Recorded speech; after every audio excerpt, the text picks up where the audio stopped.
Here, take this. Please. The words barely escaped Naomi's lips as she knelt beside the old man, steam rising from the hot container in her hands. His fingers, cracked and purple from cold, shook so violently he could barely grip the food. This wasn't supposed to happen. 20 minutes ago, she'd been inside Murphy's diner with her twins, staring at her last $15 and doing impossible math. Rent was due tomorrow. The kids needed school supplies. Her car was running on fumes and prayers. But then she'd seen him through the rain-streaked window. An elderly man huddled against the brick wall like a broken bird, water dripping from his matted gray hair onto his torn jacket. While families inside complained about slow service, he sat motionless in the storm. Forgotten. Invisible. "Ma'am, you sure about this?"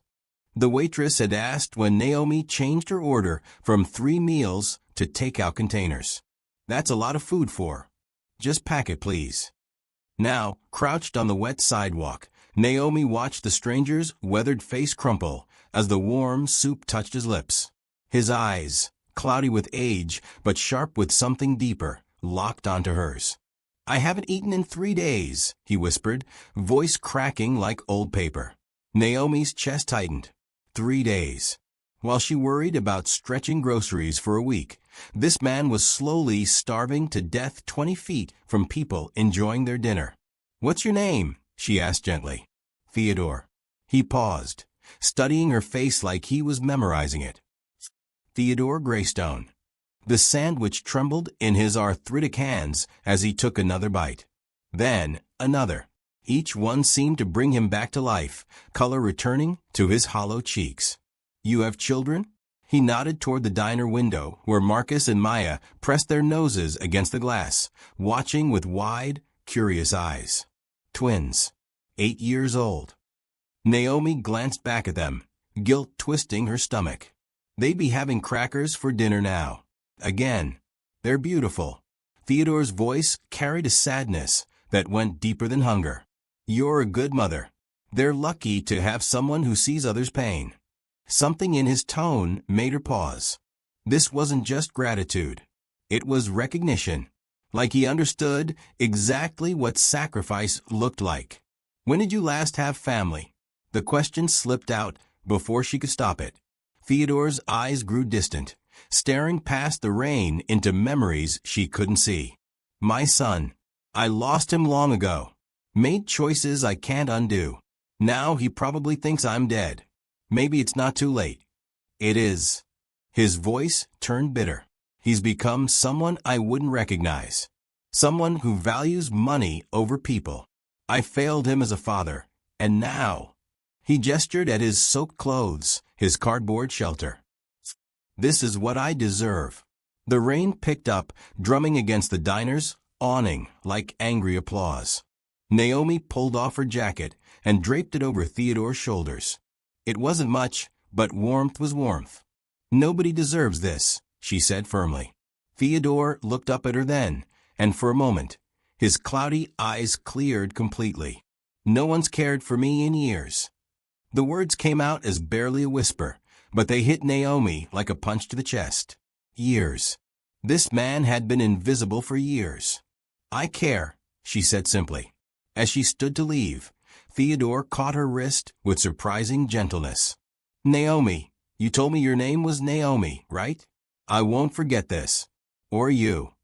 Walking back through the rain, Naomi felt something shift inside her chest. She'd given away their dinner money to feed a stranger, but somehow she felt fuller than she had in months. Behind her, Theodore clutched the empty containers and watched her disappear into the night, a strange smile playing at his lips. If only she knew who she'd really just helped. 5 a.m. came too early, but bills didn't care about Naomi's exhaustion. She stood outside Greystone Tower, the city's most intimidating skyscraper, clutching her cleaning supplies and wondering how she'd ended up here. 60 floors of steel and glass reaching toward the clouds like a monument to someone's ego. The night security guard barely glanced up as she badged in. "Third shift, floors 40 through 55. Elevators on your left." Naomi had cleaned office buildings before, but nothing like this. The lobby alone cost more than her entire apartment complex. Marble floors polished to mirror perfection. Crystal chandeliers that could feed a family for a year. Everything screamed wealth and power. The elevator whisked her up so fast her ears popped. When the doors opened on the 47th floor, she stepped into a different world entirely. Floor-to-ceiling windows showed the city spread out like a glittering carpet. Even at this hour, lights twinkled in the distance. People starting their days, chasing their dreams, fighting their battles. From up here, they looked like ants. "How the other half lives," she muttered, pushing her cart toward the executive offices. That's when she saw it. The portrait dominated the far wall like a shrine to success. Oil on canvas, easily 8 feet tall, showing a man in his 50s with steel gray hair and cold, calculating eyes. His suit probably cost more than Naomi made in 6 months. His expression radiated the kind of confidence that came from owning half the city. A brass nameplate gleamed below the painting. Dominic Greystone, Chief Executive Officer, Greystone Industries. Naomi paused, studying the face. Something about the name tickled her memory, but she couldn't place it. Greystone. Where had she heard that recently? She began dusting the frame, working carefully around the expensive artwork. The man's painted eyes seemed to follow her movements, judging her second-hand clothes and discount cleaning supplies. This was someone who'd never worried about choosing between groceries and rent. Never sat in a diner counting crumpled bills and making impossible choices. "Must be nice," she whispered to the portrait. According to the plaque beneath, Dominic Greystone owned shopping centers, apartment complexes, and office buildings throughout 3 states. His company employed thousands. His real estate empire was worth billions. Everything she was cleaning, the marble, the mahogany, the crystal, belonged to this man who stared down at her with those cold, unforgiving eyes.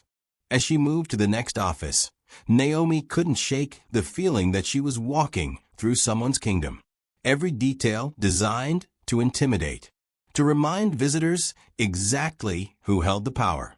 She thought about Theodore again, shivering in the rain while she struggled to feed her kids. At least she had a roof over her head. At least her children had beds to sleep in. That old man had nothing except what strangers chose to give him. 2 different worlds. The desperate and the untouchable. The forgotten and the feared. Naomi finished the executive floor as dawn painted the windows gold, never suspecting she'd just spent the night cleaning the empire of the very man whose father she'd fed 12 hours ago. Some connections take time to reveal themselves. Others explode like bombs when you least expect them. 2 days later, Naomi was pumping gas when she saw him again. Theodore sat on the curb outside the convenience store, that same defeated slouch she remembered from the diner. But something was different. His clothes were clean now, still worn, but not soaked with rain and desperation. Someone had given him a shower and a meal. Theodore. She left the pump running and walked over. He looked up, and his weathered face broke into the first genuine smile she'd seen from him. "Naomi, I was hoping I'd see you again. Are you okay? You look better." "Thanks to you." He struggled to his feet, moving like every joint ached. "That night you fed me. It reminded me I'm still human, still worth something." Before she could respond, the screech of expensive brakes cut through the air. A black Mercedes pulled up to the curb, so sleek and polished it looked like it belonged in a magazine. The kind of car that cost more than most people's houses. 2 men in dark suits stepped out. Security. The type who spoke in short sentences and moved like trained killers. "Mr. Greystone," the taller one said, his voice respectful but firm. "It's time." Naomi's blood turned to ice. Greystone. The same name from the portrait. The same name on the building where she cleaned toilets every morning. Theodore, no Mr. Greystone, sighed like a man accepting his execution. "I know." He turned to Naomi, his cloudy eyes suddenly sharp with urgency. "Thank you again for seeing me when everyone else looked away." "Wait," Naomi's voice cracked. Greystone? Are you related to Dominic Greystone? The security guards exchanged glances. Theodore's face crumpled like she'd hit him. He's my son, he whispered. The words hit her like a physical blow. This broken old man, begging for scraps outside a diner, was the father of the most powerful businessman in the state. The same man whose portrait glared down at her every morning while she emptied his trash cans. That's impossible, she breathed. 15 years ago, I made choices that destroyed my family, Theodore continued, even as the guards moved closer. I chose business over my boy, money over love. When I lost everything, the company, the house, the respect, Dominic cut me off completely, said I was dead to him. One of the guards touched his earpiece. Sir, we need to move. So you've been living on the streets? Naomi couldn't wrap her mind around it. Better than living with his hatred. Theodore's voice turned bitter. My son built an empire, but he lost his soul doing it. The kindness you showed me? He'd call it weakness. The guard stepped forward. Mr. Greystone, your son is waiting. Theodore nodded, but didn't move toward the car. Instead, he reached into his jacket and pulled out a crumpled business card. Her business card. The one she'd given him that rainy night when she thought he might need help finding shelter. You gave me this, he said quietly. Said if I ever needed anything. Of course. Always. Remember that. His eyes locked onto hers with an intensity that made her shiver. No matter what happens next, remember you promised. The guards weren't asking anymore. They flanked Theodore, professional but insistent. As they guided him toward the Mercedes, he called back over his shoulder. Naomi, you're a better person than anyone in my family. Don't let them change that. The car door slammed. Tinted windows hid whatever was happening inside.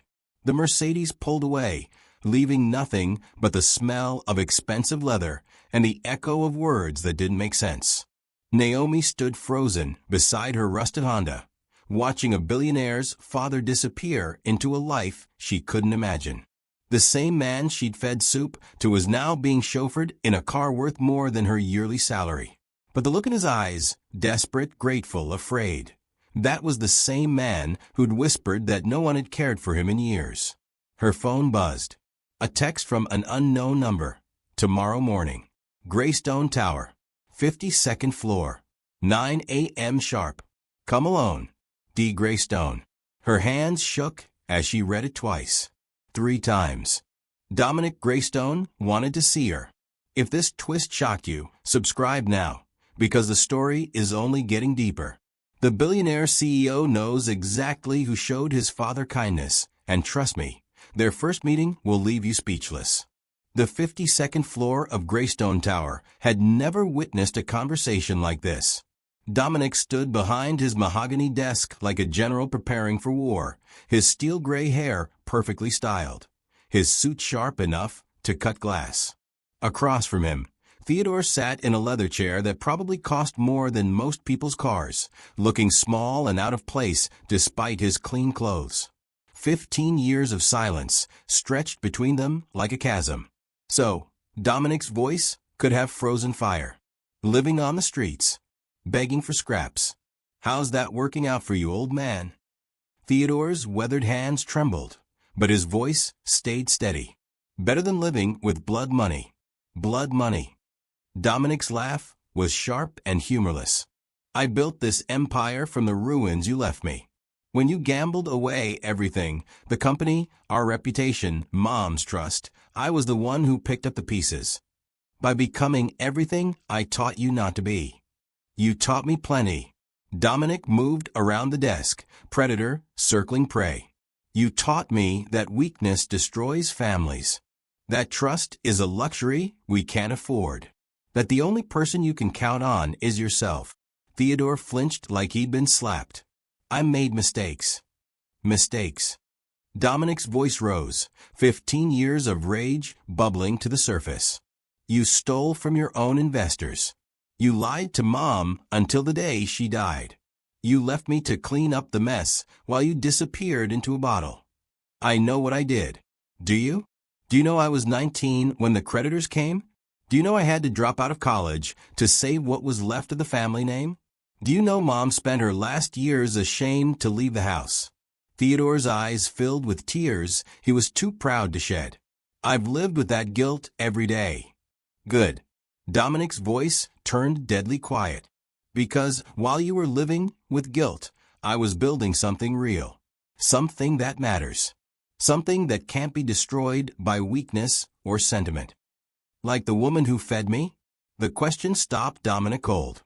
For a moment, his corporate mask slipped, revealing something raw underneath. Leave her out of this. Why?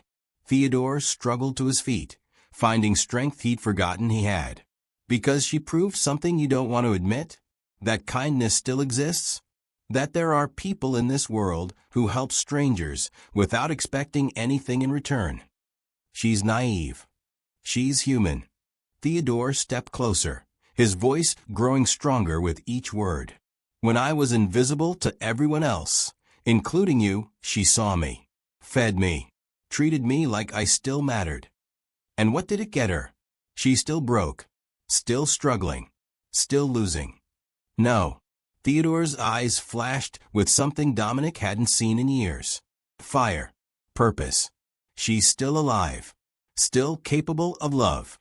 Still able to look at someone's pain and choose compassion over comfort. Compassion doesn't build empires. Maybe not. But it builds something better. It builds the kind of person your mother wanted you to be. The mention of his mother hit Dominic like a physical blow. He turned toward the window, jaw clenched, hands fisted at his sides. Mom's dead, he said finally. Your compassion didn't save her. No, but it might save you. Dominic spun around, eyes blazing. I don't need saving. I need results, profits, control, things that matter in the real world. And what has all that control gotten you? When's the last time someone looked at you the way that woman looked at a homeless stranger? When's the last time you felt genuinely grateful for another person's existence? The silence stretched so long it became its own answer. Do you think Dominic is right? That kindness doesn't build empires? Or is Theodore onto something deeper? Comment below, because their next clash will determine more than just family loyalty. 9 a.m. sharp. Naomi stood outside the mahogany doors of Dominic Greystone's executive office, her cleaning uniform replaced with the best outfit she owned, a department store dress that had seen better years. Her palms were sweating, her heart hammered against her ribs like a caged bird. The doors opened without her knocking. Ms. Chun. Dominic's voice could have cut steel. Come in. The office was even more intimidating in daylight. Floor-to-ceiling windows framed the city like a conquered kingdom. That same portrait dominated the far wall, the cold, calculating eyes now staring down at her in person. Sit. She remained standing. I prefer to stand. Something flickered across his features. Surprise? Irritation? I said sit. And I said I prefer to stand. For 30 seconds, they stared at each other like gunslingers at high noon. Naomi's knees shook, but she held his gaze. She'd been pushed around by landlords and bill collectors and her ex-husband's lawyers. She wasn't about to be bullied by another man in an expensive suit, no matter how many buildings he owned. Dominic moved behind his desk, using it as a barrier between them. You met my father. I met a hungry man. Same thing. His tone was ice-cold dismissive. I'm sure he told you some sob story about family betrayal and corporate greed. Let me give you the real version. I'm not interested in your version. The words slipped out before she could stop them. Dominic's eyes narrowed to slits. Excuse me. Naomi's throat felt like sandpaper, but she forced the words out. Your father didn't tell me any sob stories. He told me he'd made mistakes. He told me he'd failed as a parent. But mostly, he just said thank you for treating him like a human being. How touching. It was actually. Here's what's going to happen. Dominic leaned forward, his voice dropping to a whisper that somehow felt more threatening than shouting. You're going to stay away from him. No more food. No more conversations. No more playing Mother Teresa with my family's business. Or what? The question hung in the air like a challenge. Dominic straightened slowly, clearly not used to being questioned by anyone, especially not by a single mother in a second-hand dress. Or you'll discover exactly how much of this city I control. Your apartment lease. Your cleaning contracts. Your children's school district. Everything you think is secure? It all traces back to companies I own or influence. Naomi felt the blood drain from her face, but she didn't step back. Are you threatening my kids? I'm explaining reality. Reality is your father eating soup with tears in his eyes because someone finally treated him with dignity. My father is a drunk and a thief who destroyed everything he touched. Your father is a broken old man who loves his son enough to live on the streets rather than burden him with his presence. Would you have bowed your head and walked away, or stood your ground like Naomi? The next few seconds will define everything. The stairwell between floors 45 and 46 was supposed to be empty at this hour. Naomi sat on the concrete steps, her hands shaking from the confrontation upstairs. Dominic's threats echoed in her mind like warning bells. Her apartment, her job, her kids' school. Everything she'd worked for balanced on the whim of a man who saw kindness as weakness. Naomi. She looked up to find Theodore climbing the stairs, moving carefully but with more purpose than she'd seen from him before. He wore a simple sweater and slacks, clean, respectable, but nothing like the expensive clothes his son preferred. How did you find me? I've been waiting. He sat beside her on the cold step, his breathing slightly labored from the climb. Dominic may control the elevators, but he doesn't own the stairs. Not yet. They sat in silence for a moment, listening to the hum of the building around them. Air conditioning, elevators, the distant murmur of business being conducted. He threatened my children, Naomi said finally. Theodore's jaw tightened. Of course he did. It's the only language he speaks anymore. Power. Control. Fear. Maybe I should stay away. I can't risk. No. His voice carried a strength that surprised them both. Don't you dare let him turn you into what he is. Easy for you to say. You don't have kids depending on you. I had a son depending on me once. Theodore's voice grew quiet, distant. I failed him by choosing money over love. Don't fail yours by choosing fear over what's right. Naomi looked at him, really looked.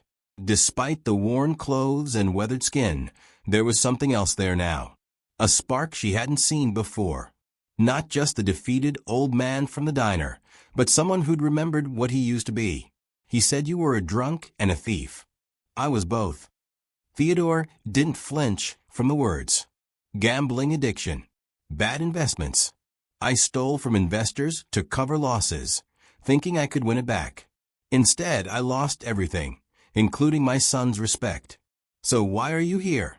Theodore reached into his pocket and pulled out her crumpled business card, the one he'd kept since that rainy night. Because 15 years ago, I forgot who I was. But you reminded me. When the time comes, and it will come, let me help you. What time? What are you talking about?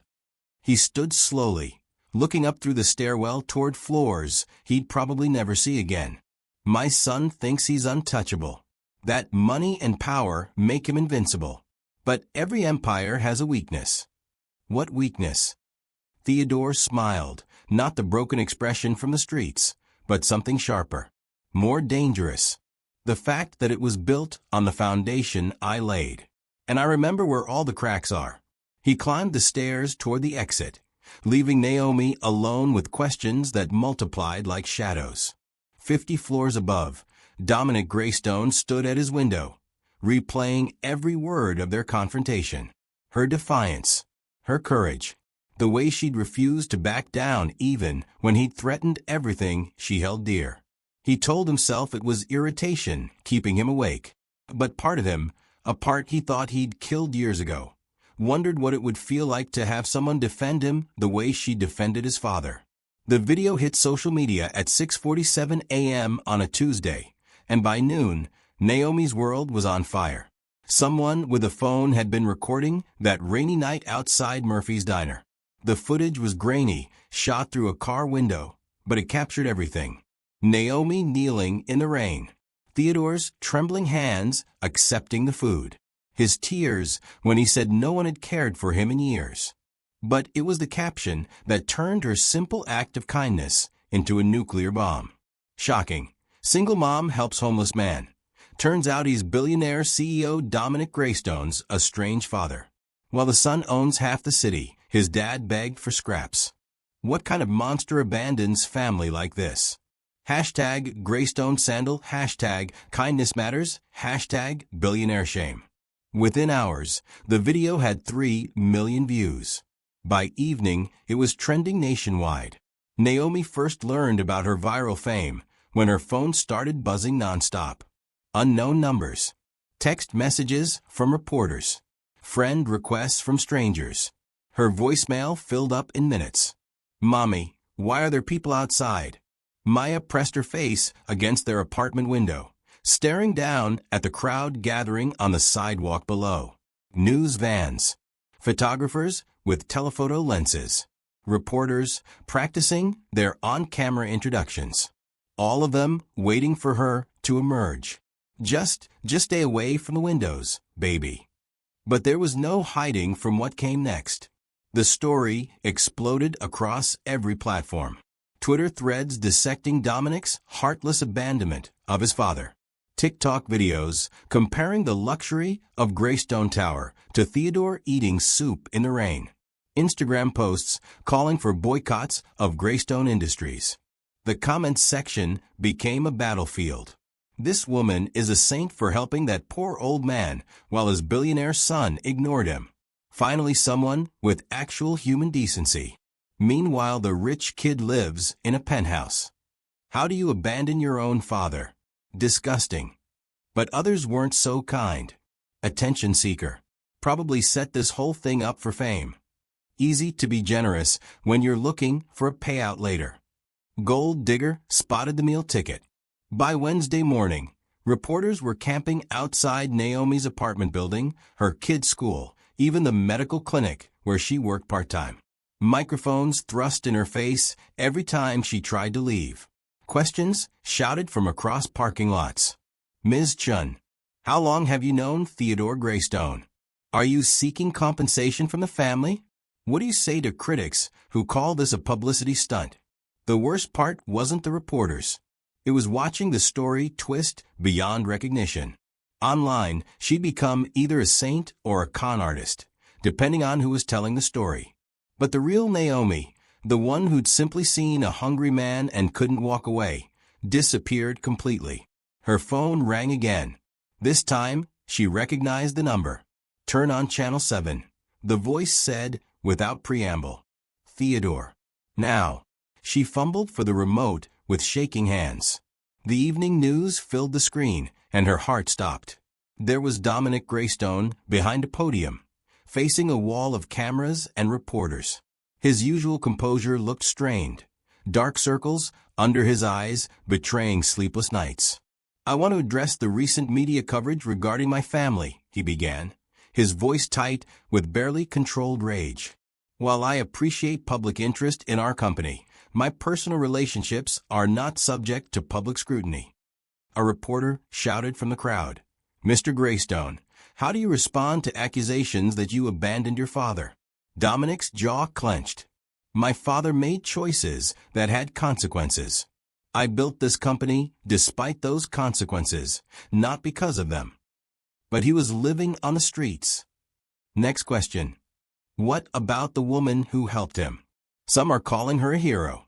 Ms. Chun is a private citizen who got caught up in a situation beyond her understanding. That's all I'll say on the matter. The dismissal in his voice, like she was nothing more than an inconvenience, made Naomi's blood boil. Her phone buzzed with a text from an unknown number. "Pack a bag. They're not going away. T." Outside her window, the crowd of reporters was growing. camera crews setting up for the evening broadcasts. This wasn't ending anytime soon. Her simple act of kindness had become a weapon in a war she never wanted to fight. The Greystone Industries board meeting felt like a funeral. 12 of the city's most powerful executives sat around the polished conference table, their faces grim as undertakers. Stock prices flashed red on the wall monitors. Social media feeds scrolled with hashtags that made their lawyers nervous. Hashtag Greystone Sandal.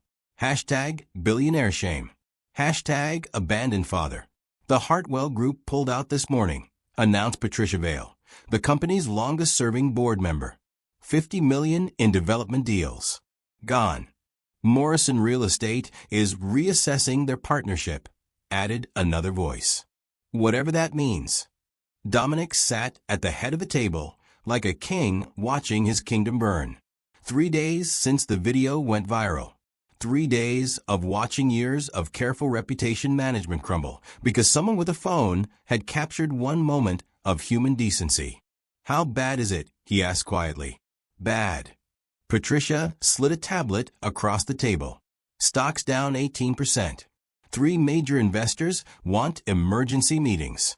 The mayor's office is asking questions about our homeless outreach programs. Apparently, they're getting pressure about why the city's richest man lets his father sleep rough. My father chose his path. The public doesn't see it that way. She pulled up social media on the conference room screen. Look at this. Video after video filled the display. Naomi kneeling in the rain. Theodore's tears. His shaking hands accepting soup like it was salvation. Set against footage of Greystone Tower, with its marble lobby and crystal chandeliers. The optics are destroying us, Patricia continued. Rich son in his ivory tower, while poor father begs for scraps. It's every inequality nightmare rolled into one viral moment. So what do you suggest? Public reconciliation. Father-son reunion. Maybe some charitable giving to homeless shelters. Show that Greystone Industries cares about family and community. Dominic's laugh was sharp as broken glass. You want me to parade my failure of a father around like a prop. I want you to save this company. The meeting ended with no solutions, only more problems. As the board members filed out, whispering among themselves about damage control and crisis management, Dominic found himself alone with the screens, still showing his public humiliation on repeat. That's when Theodore walked in. Enjoying the show? Dominic didn't turn around. I came to apologize. For what? Destroying my reputation? Costing my company millions? Making me look like a monster on national television? Theodore moved closer, his reflection joining Dominic's in the floor-to-ceiling windows that overlooked their city. For raising a son who thinks reputation matters more than relationships. Don't. Dominic spun around, 15 years of resentment blazing in his eyes. Don't you dare try to make this about my character. You made me look weak. No. Theodore's voice was steady, certain. She made you look human. Human. Dominic gestured at the screens, full of criticism and mockery. Look around. This is what human gets you. Destroyed. Humiliated. Used. This is what pride gets you. A room full of people who only care about your money. A company built on fear instead of respect. A life so empty that you can't even recognize love when it's offered freely. Love. Dominic's voice cracked with disbelief. She didn't love me. She pitied you. Same thing sometimes. Theodore stepped closer. When's the last time someone looked at you, really looked at you, and saw someone worth caring about? Not your money. Not your power. Just you. The question hung in the air like an accusation. Dominic opened his mouth to respond, then closed it. The silence stretched until it became its own answer. That's what I thought, Theodore said gently. You've forgotten what it feels like to be loved instead of feared. Love doesn't build empires. No, but it builds something better. It builds the kind of person who doesn't need an empire to feel valuable. Is showing weakness always a bad thing for leaders? Or does true strength come from admitting when you're wrong? The next 24 hours will test everything Dominic thinks he knows about power. The paparazzi were like vultures circling a dying animal. They crowded the narrow hallway outside Naomi's apartment, cameras flashing every time her door opened. Microphones thrust through the gaps when she tried to peek out. Questions shouted, so loudly they echoed off the walls. Ms. Chun, what's your relationship with the Greystone family? Are you planning to sue for money? How does it feel to be called a hero? What about the critics who say you're a fraud? Maya pressed against her mother's leg, tears streaming down her 8-year-old face. Mommy, why won't they leave us alone? Naomi pulled her daughter closer, feeling the walls of their small apartment closing in like a trap. 3 days since the video exploded online. 3 days of hiding behind drawn curtains while strangers dissected her life on television. Marcus tried to be brave, but she could see the fear in his eyes every time the crowd outside got louder. Her twins, who used to run freely through the building's courtyard, were now prisoners in their own home. I want to go to school, Maya whispered. You can't, baby. Not today. Why not? How do you explain to an 8-year-old that showing kindness to a stranger can make you famous in all the wrong ways? That the world turns good deeds into weapons? That sometimes helping people costs more than you can afford to pay? Her phone buzzed constantly. News producers offering money for exclusive interviews. Talk show bookers promising to tell her side of the story. Lawyers suggesting lawsuits against the Greystone family for emotional distress.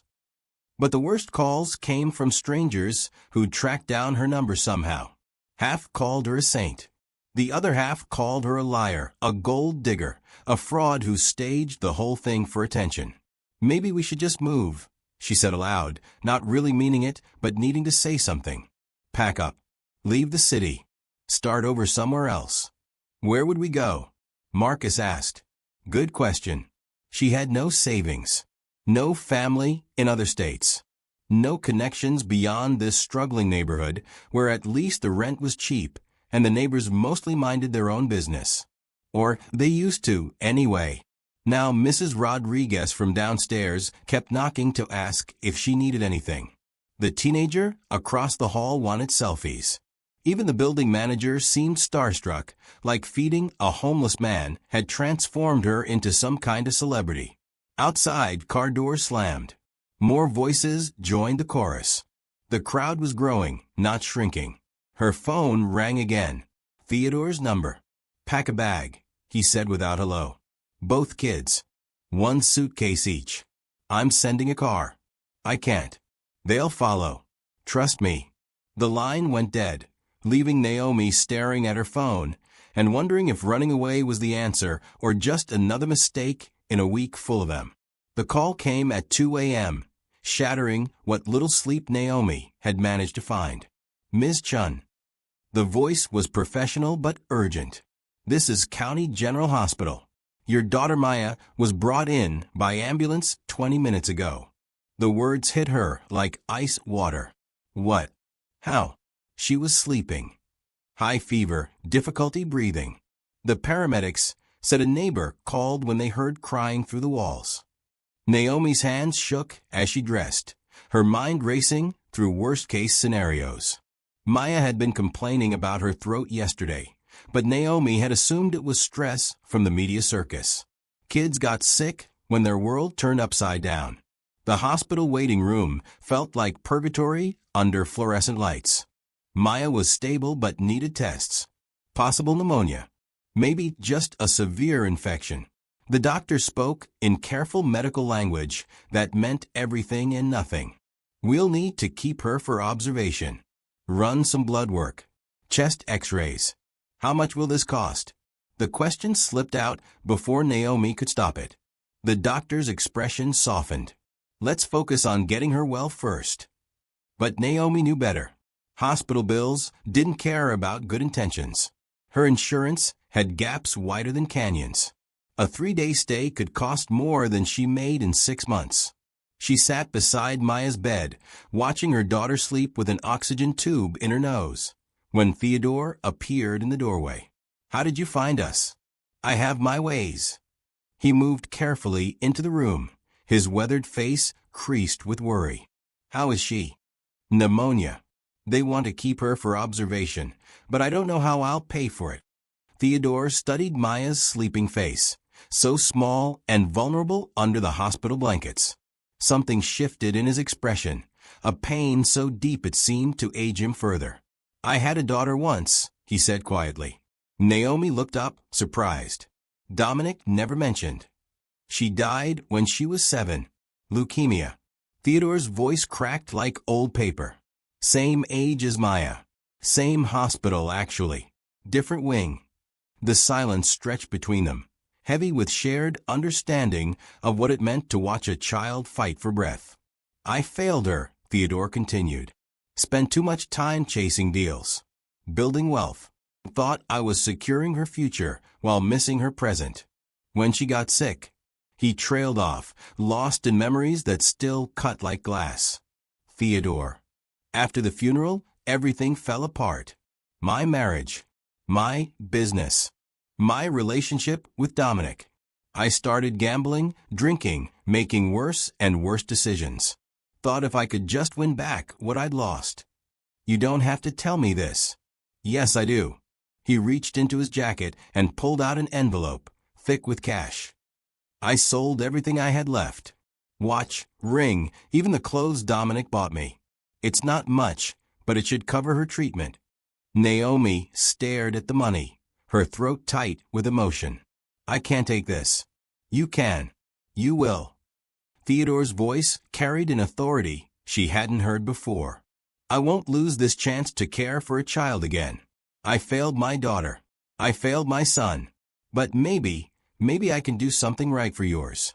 Tears spilled down Naomi's cheeks as she looked at this broken man offering his last possessions to help a stranger's child. "Why?" she whispered. Theodore reached out and gently touched Maya's hand, his eyes bright with unshed tears. "Because 15 years ago, I forgot what love looked like. But watching you with that soup, seeing you choose kindness over comfort, you reminded me. Love isn't what you keep, it's what you give away." Maya stirred in her sleep, her breathing easier now with the medication. The machines beeped steadily, a rhythm of hope in the sterile hospital room. "Besides," Theodore added with a sad smile, "someone once told me that no one deserves to suffer alone." I think she was right. The security footage didn't lie. Dominic stared at the hospital surveillance monitor in disbelief, watching his father shuffle through the lobby at 3 a.m. Theodore looked frail under the harsh fluorescent lights, clutching an envelope that Dominic now knew contained every dollar the old man had left in the world. He sold his watch, his private investigator reported quietly. "The Rolex you bought him for his 60th birthday. Got $3,000 for it. Also pawned his wedding ring, the one your mother gave him 40 years ago." Dominic's chest tightened.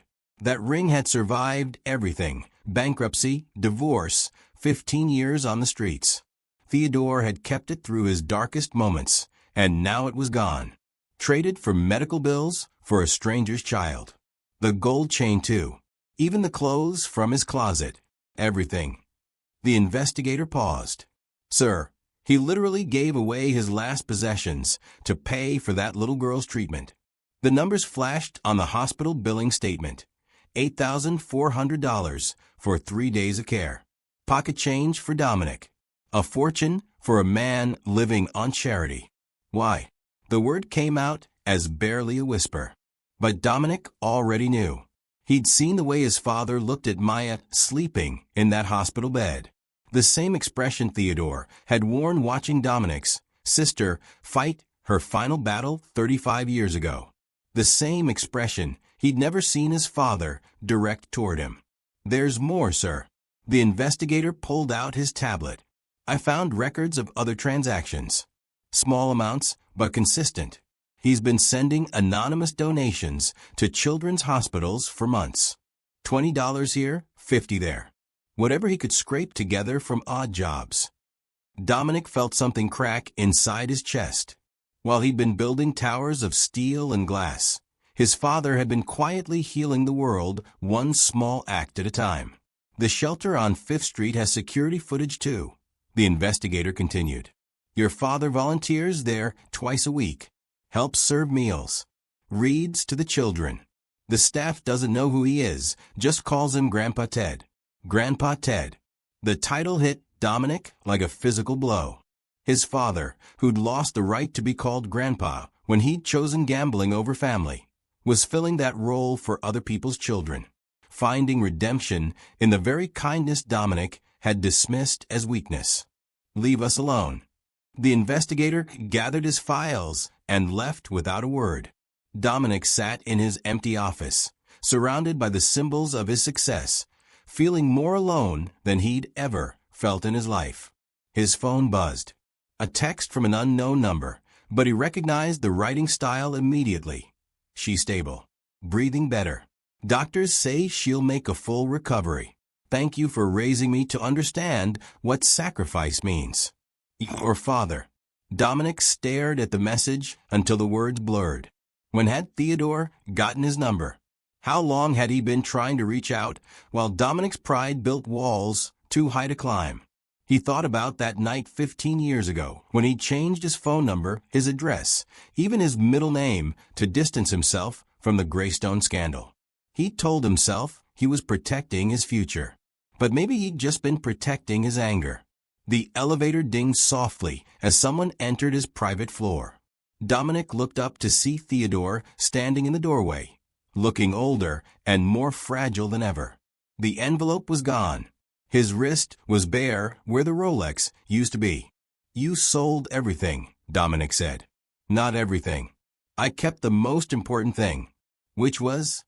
Theodore stepped into the office, moving carefully across carpet that cost more per square foot than most people made in a week. The memory of being your father, even if I was terrible at it. For 30 seconds, they stared at each other across the divide that had defined their lives for 15 years. The successful son and the failed father. The empire builder and the man who'd lost everything trying to build one. I'm sorry, Theodore said simply. For all of it. For choosing money over you. For teaching you that success mattered more than relationships. For making you feel like love had to be earned instead of given freely. Have you ever forgiven someone you swore you never would?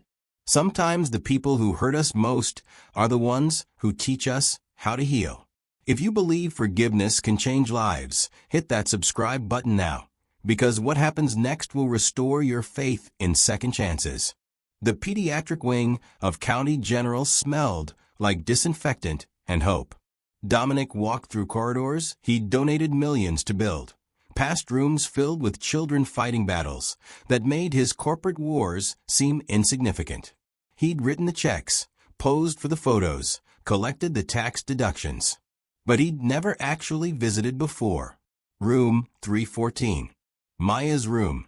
Through the observation window, he could see Naomi curled in an uncomfortable chair beside the hospital bed, one hand resting protectively on her daughter's arm. She'd been there for 3 days straight, surviving on vending machine coffee and stubborn love. Maya looked impossibly small under the white hospital blankets, oxygen tubes threading across her face. But her breathing was steady now, the crisis past. She'd won this round. Dominic knocked softly and entered. Mr. Greystone. Naomi's voice held no warmth, but no hostility either. Just exhaustion. I didn't expect to see you here. How is she? Better. The doctors think she can go home tomorrow. Naomi studied his face. Your father paid for everything. Did you know that? I found out. He didn't have to. We would have figured something out. Payment plans, charity programs. She trailed off, both of them knowing how hollow those words sounded. Dominic moved closer to the bed. Maya stirred in her sleep, her small hand curling around a stuffed elephant that had seen better days. The sight of her, so vulnerable yet fighting so hard, did something to his chest he couldn't name. I've built a company worth $3 billion, he said quietly. Employ 12,000 people. Own properties across 4 states.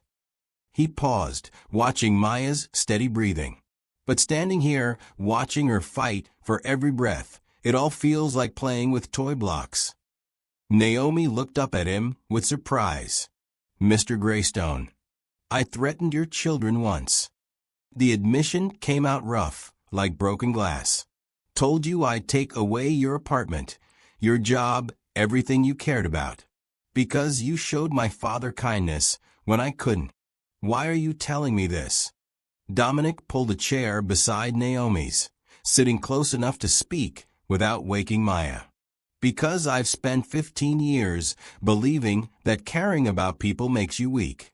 That kindness is a luxury successful people can't afford. That empires are built on fear and control, not love and compassion. He gestured toward the sleeping child. But look at what you built with $20 and a sandwich. You gave a broken old man hope. Made him remember what love looks like. Inspired him to sacrifice everything for a stranger's child. Naomi's eyes filled with tears. Maybe kindness does build empires, Dominic continued, his voice barely above a whisper. Just not the kind you measure in dollars. The kind you measure in lives changed. Hearts healed. Second chances given when they're not deserved.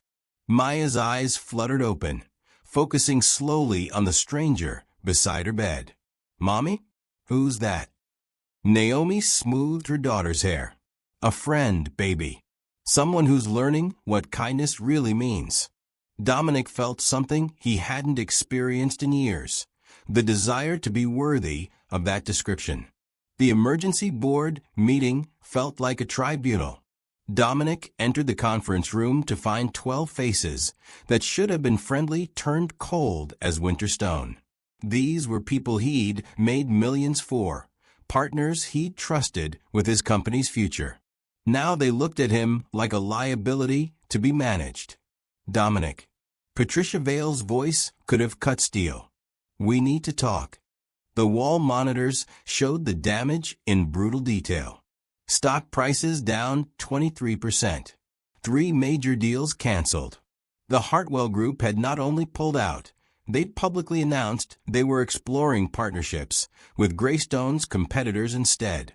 Morrison Industries called this morning. Board member Gregory Nash announced. They're making an offer. A hostile takeover. $57 a share. Below market value. A vulture's offer. They're using the scandal as justification, Patricia continued, claiming the company lacks stable leadership. That family drama makes us an unreliable partner. Dominic studied the faces around the table. These people had sat through hundreds of meetings with him, celebrated record profits, toasted successful acquisitions. Now they wouldn't meet his eyes. What are you suggesting? Temporary leave of absence, Nash said carefully. Let the dust settle. Bring in interim leadership while you handle your family situation. You mean while you negotiate my removal? The silence was answer enough. Burnham Real Estate is circling too, another voice added. They've been calling our smaller investors all week, promising better returns under new management. Dominic felt the walls closing in. 30 years of building, growing, conquering, all unraveling because he'd been too proud to reconcile with his father. Because a simple act of kindness had exposed the emptiness at the heart of his empire. There's another option, Patricia said quietly, which is public reconciliation, father-son reunion. Show the world that Greystone Industries is a family company built on values, not just profits. Turn the scandal into a redemption story. Use my father as a prop to save stock prices. Use your father as an opportunity to remember what you used to stand for. Patricia's voice softened slightly. Before you became so afraid of looking weak that you forgot how to look human. The other board members shifted uncomfortably. This was the woman who'd mentored Dominic since he was 19, who'd helped him rebuild after his father's catastrophic failures. If anyone had the right to call him out, it was her. Morrison wants an answer by Friday, Nash said. Accept their buyout offer, or they go public with a hostile takeover. Either way, they're positioning themselves as the stable alternative to a company run by someone who abandons family. 5 days. That's all the time Dominic had to choose between everything he'd built and everything he'd lost. What if I refuse both options? He asked. Patricia's smile was sad but knowing. Then you'll discover what your father learned 15 years ago. Pride is the most expensive luxury in the world. And eventually, everyone runs out of money to pay for it. The meeting ended with no resolution, only an ultimatum. Save the company or save his pride. For the first time in his adult life, Dominic wasn't sure which mattered more. The envelope appeared under Naomi's door at midnight, slipped silently through the gap, while she dozed in the hospital chair beside Maya's bed. She found it the next morning when she returned home to grab clean clothes. Her name written across the front in block letters that looked deliberately disguised. No return address. No postmark. Inside, a single sheet of paper with words that made her blood turn to ice. Stay away from the Greystones. Your kindness has caused enough damage. Next time, IT won't just be words. You have children to think about. Below the text, a photo. Maya and Marcus walking to school last week, before the media storm trapped them in their apartment. Someone had been watching them, following them, taking pictures. Naomi's hands shook so violently she nearly dropped the letter. Her phone rang. Theodore's number. Did you get it too? His voice was tight with worry. You got one. This morning. Same handwriting, different message. Told me to disappear again. Go back to the streets where I belong. He paused. Naomi, this isn't random. Someone's trying to scare us both away from Dominic. Who would? His competitors. People who benefit if the scandal destroys him completely. If I reconcile with my son, if you're seen as the catalyst for a redemption story, it ruins their narrative. Through her apartment window, Naomi could see news vans still parked on the street below. But now she wondered which cameras were from legitimate reporters and which belonged to people with darker intentions. They threaten my children, she whispered. I know. And they mean it. Theodore's voice turned grim. I've been in this world long enough to recognize real danger. These aren't idle threats. So what do? You pack a bag and disappear. Take the twins somewhere safe until this blows over. And you? Silence stretched across the phone line. When Theodore spoke again, his voice carried the weight of a man who'd already made his decision. I go back to being invisible, just like they want. No. The word came out sharper than Naomi intended. You're not disappearing again. Not when you finally found your way back to your son. Naomi. No. I fed you soup because you looked hungry. You helped my daughter because she needed healing. We didn't do those things to cause trouble or make money or hurt anyone. We did them because they were right. Her voice grew stronger with each word. If being kind makes us targets, then the problem isn't with us. It's with a world that punishes people for caring. This isn't about philosophy. These people could hurt your children. They could try. Naomi looked at the threatening letter again, fear transforming into something harder, more determined. But I'm not raising my kids to believe that helping others is dangerous. I'm not teaching them that kindness makes you a victim. Outside, a car door slammed. Footsteps in the hallway. Someone's coming, she whispered. The knock on her door came 3 times. Firm. Insistent. But when she looked through the peephole, her heart stopped. It wasn't another reporter or anonymous threat. It was Dominic Greystone, standing in her hallway with an expression she'd never seen before. Genuine fear. The press conference was Theodore's idea, but it felt like stepping into a firing squad. City Hall's main briefing room buzzed with reporters who'd been covering the Greystone scandal for a week. Cameras lined the back wall like artillery. Microphones clustered on the podium like hungry vultures. Theodore hadn't held a press conference in 15 years. Not since the night he'd announced his company's bankruptcy and disappeared from public life. Now, wearing a simple gray suit that Dominic had bought him the day before, he looked like a man walking to his own execution. But his voice was steady when he spoke. "My name is Theodore Greystone. Some of you remember me from the headlines 15 years ago. Others know me as the homeless man your cameras followed last week. Today, I'm here as a father." The room fell silent. Even the camera operators stopped adjusting their equipment. I failed my son in ways that newspapers couldn't capture. I chose gambling over guidance, business deals over bedtime stories, money over the moments that actually matter. His voice cracked slightly, but he pushed forward. "When I lost everything, I blamed everyone except the man in the mirror." A reporter raised her hand. "Mr. Greystone, are you seeking reconciliation with your son for financial gain?" Theodore's laugh was dry but genuine. "Ma'am, I just spent my last $8,000 on a stranger's medical bills. If this was about money, I chose the wrong strategy." Murmurs rippled through the crowd. Someone shouted from the back, "What about the woman who helped you? Some are calling her a publicity seeker." The change in Theodore's expression was instant. The defeated old man vanished, replaced by something harder, more protective. "Naomi Chun is the reason I'm standing here instead of drinking myself to death in some alley." His voice carried the authority of a man who'd once run a multi-million-dollar company. "While my own son built walls to keep pain out, she chose to let compassion in. While I wallowed in self-pity, she raised 2 beautiful children and still found room in her heart for a stranger suffering."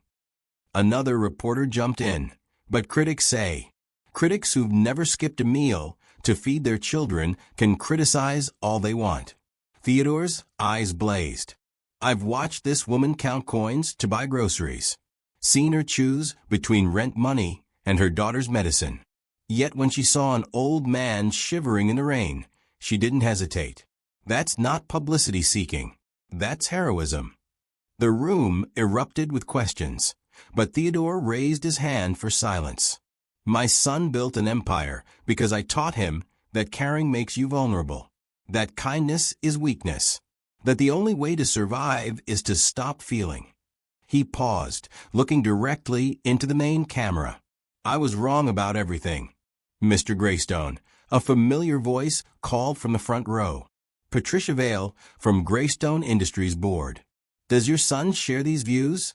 Theodore smiled, not the broken expression from the streets, but something warm and proud. "Why don't you ask him yourself?" The room's attention shifted as the side door opened. Dominic entered, moving with less confidence than anyone had ever seen from him. Father and son stood together at the podium for the first time in 15 years. "I'm here," Dominic said quietly, "because my father is right. About kindness. About Naomi Chun. About me." Camera flashes exploded like lightning. Reporters shouted questions. The city's most powerful businessman and its most forgotten failure stood side by side, no longer hiding behind pride or shame. "We've both made mistakes," Dominic continued. "But Naomi Chun reminded us what we'd forgotten. That strength isn't about what you can take from the world. It's about what you choose to give." Outside City Hall, the crowd that had gathered began to shift. The anger that had simmered for a week, anger at abandonment, at inequality, at callousness, began transforming into something else. Hope. The conversation happened in Naomi's kitchen at 11 p.m., while her twins slept and the media circus finally quieted outside. Dominic sat at her small table, looking impossibly out of place among the second-hand furniture and children's drawings stuck to the refrigerator with cartoon magnets. His $1,000 suit seemed ridiculous in a room where every item had been chosen for function over form. "I brought security," he said quietly. "They're watching the building. The threats stop here." Naomi poured 2 cups of coffee from a pot that had seen better years. "Why?" "Because you were right. About kindness.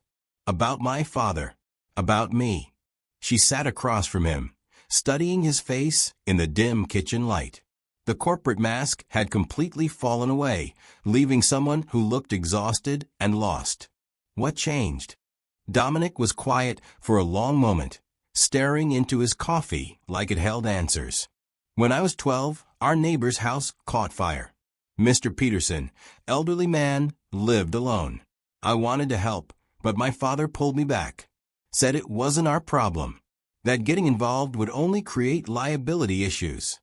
He looked up at Naomi. "Mr. Peterson died that night. Smoke inhalation.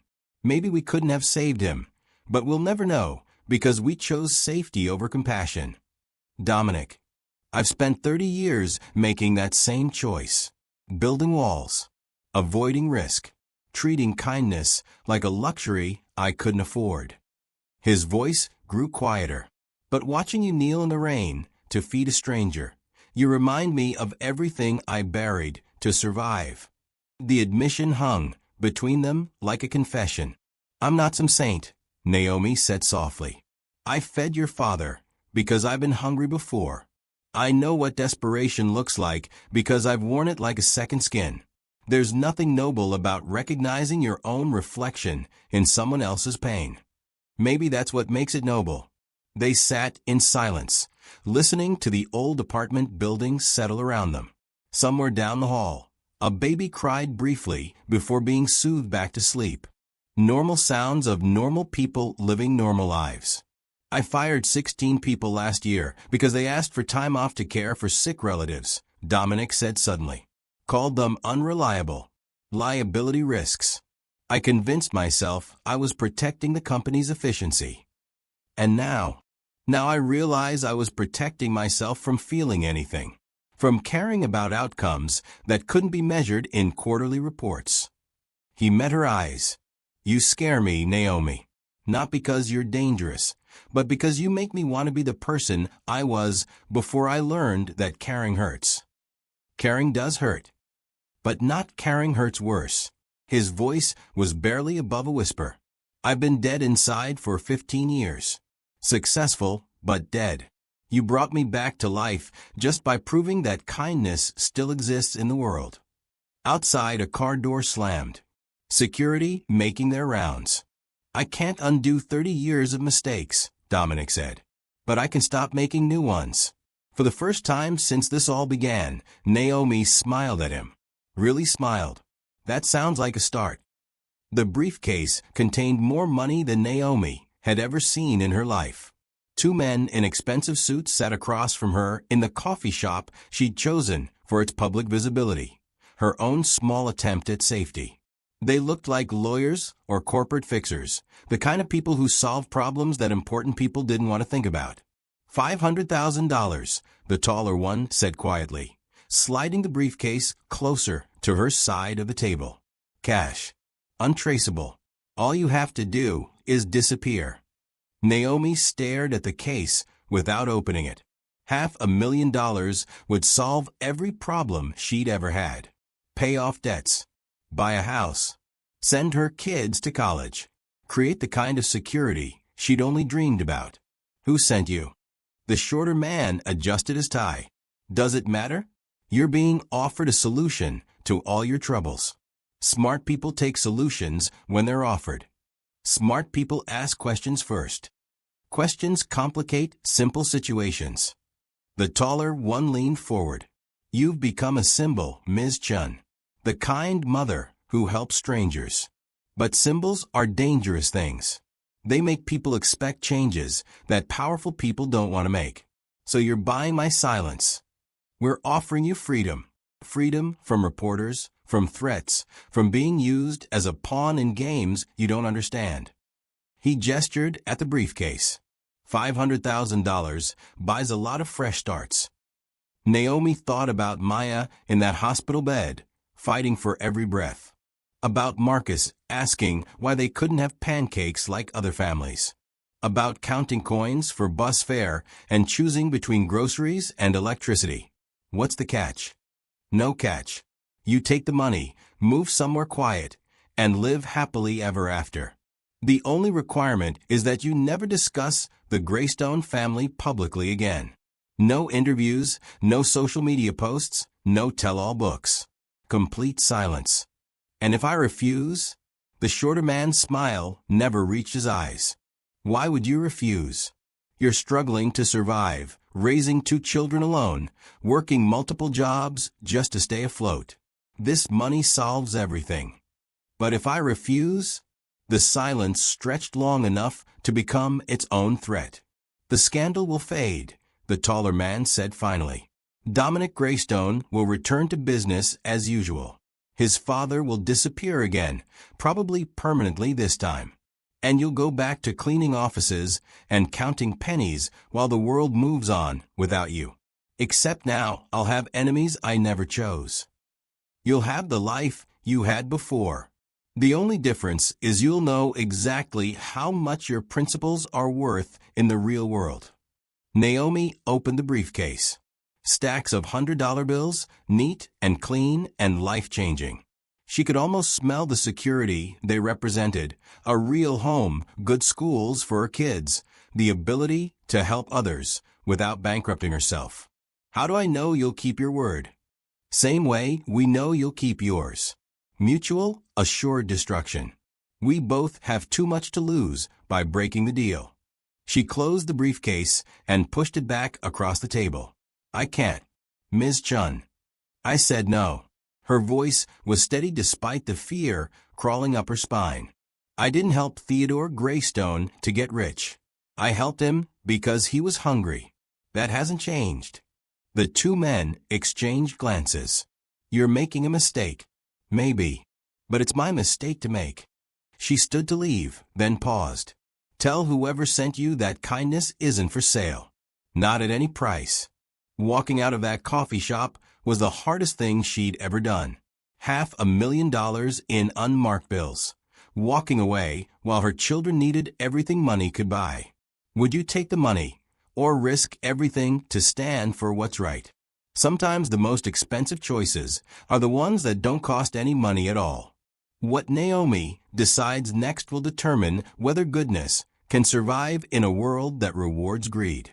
The announcement came at 9 a.m. on a Thursday, broadcast live from Greystone Tower's main conference room. Dominic stood behind the podium he'd used for hundreds of corporate presentations. But this felt different.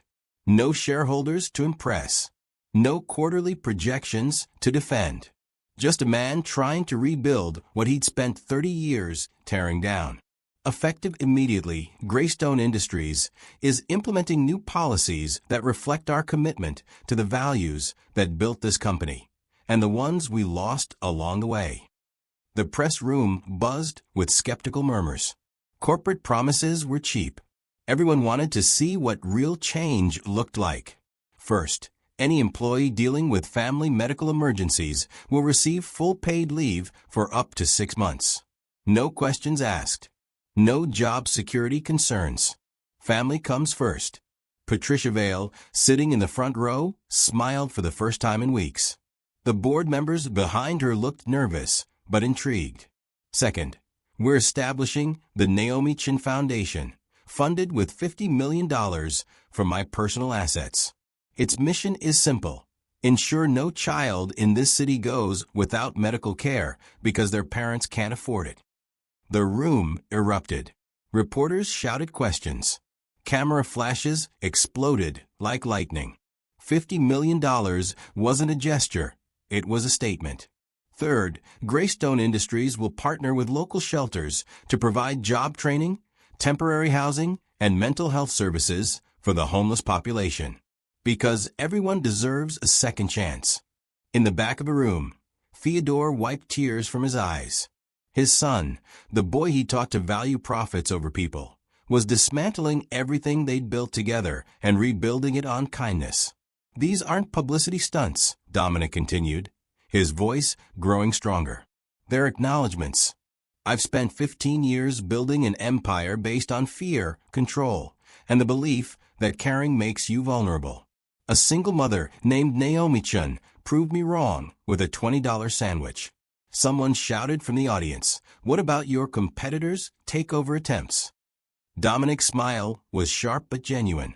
Morrison Industries and Burnham Real Estate built their hostile takeover strategy on the assumption that compassion equals weakness, that Greystone Industries would collapse under the weight of human decency.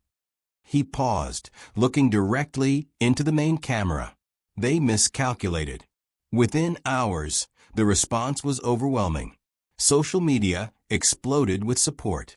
Hashtag Greystone Redemption trended nationally. Investors who'd fled the scandal began calling back, wanting to be part of a company that prioritized values over pure profit. But the most important call came from an unexpected source. "Mr. Greystone?" His assistant's voice carried genuine excitement. "I have the mayor's office on line 1. They want to discuss partnering on affordable housing initiatives."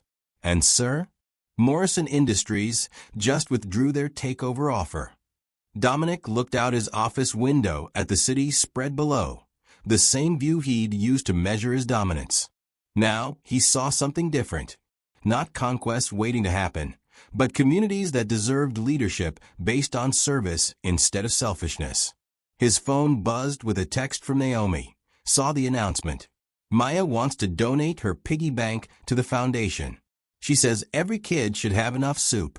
For the first time in 15 years, Dominic Greystone cried at his desk. But these weren't tears of defeat. They were tears of a man who'd finally remembered what winning actually meant. The envelope arrived on a Tuesday morning, delivered by a courier who looked like he cost more per hour than Naomi made in a week. "Ms. Chin?" From Mr. Greystone. He said it was important. Inside their small apartment, Maya and Marcus were getting ready for school.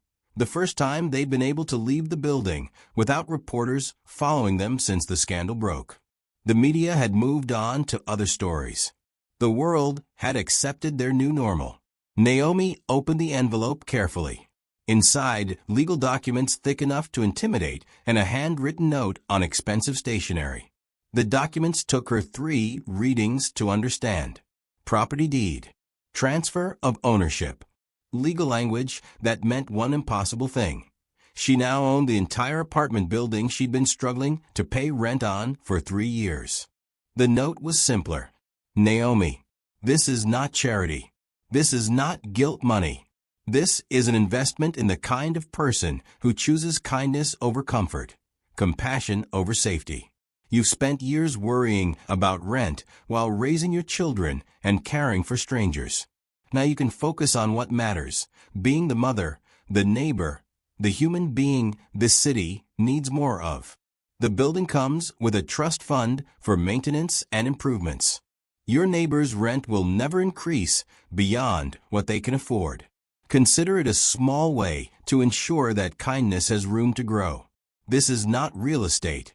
It's an investment in you. Dominic." P.S. Maya mentioned wanting to help other sick children.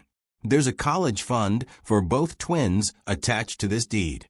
She'll be able to build hospitals instead of just donating piggy banks." Naomi sank into her kitchen chair. The documents scattered across the table like evidence of a dream she was afraid to believe. "Mommy." Maya appeared at her elbow, backpack strapped on and ready for school. "Why are you crying?" "Good tears, baby. Sometimes adults cry when something wonderful happens." Marcus joined them, studying the official papers with 8-year-old curiosity. "What does it say? How do you explain to children that a sandwich shared in the rain had transformed their entire future? That kindness, the simple human act of seeing someone else's pain, had created ripples that changed everything?" "It says we don't have to worry about finding a new home anymore," she managed. "Because of the old man you helped. Because of the old man I helped. And because his son remembered how to care about people again." Maya nodded like this made perfect sense. In her world, helping people led to good things. Adults just made it more complicated than it needed to be.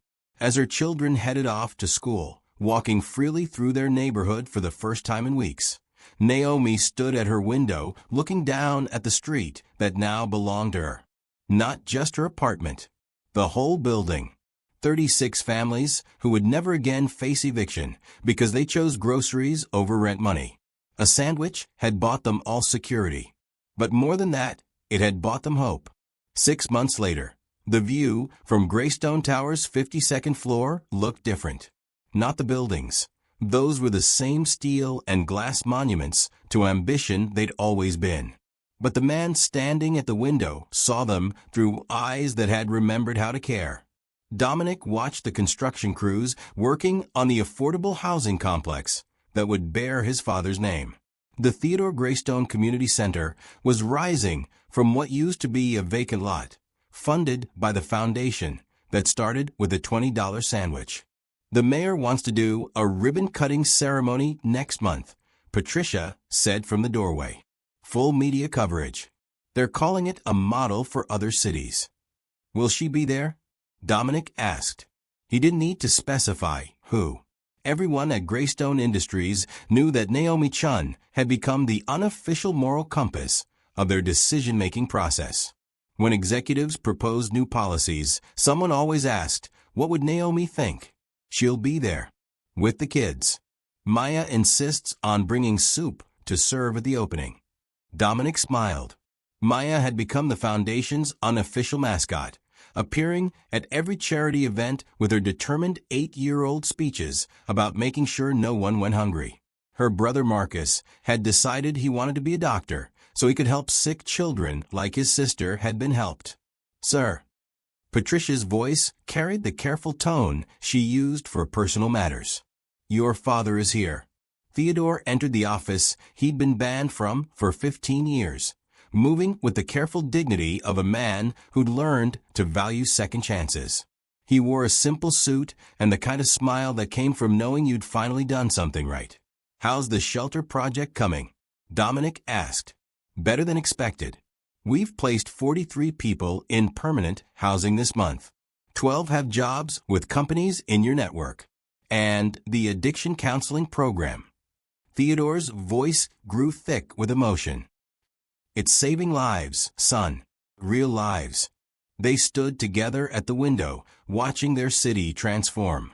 Where once there had been homeless encampments, new community gardens grew.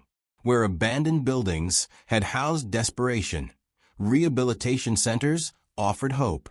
I got a call from Morrison Industries this morning, Dominic said. They want to partner with us on a homeless initiative in Portland. Apparently, compassion is good for business after all. Who would have thought? The intercom buzzed. Mr. Greystone? Naomi Chun is here with her children. Send them up.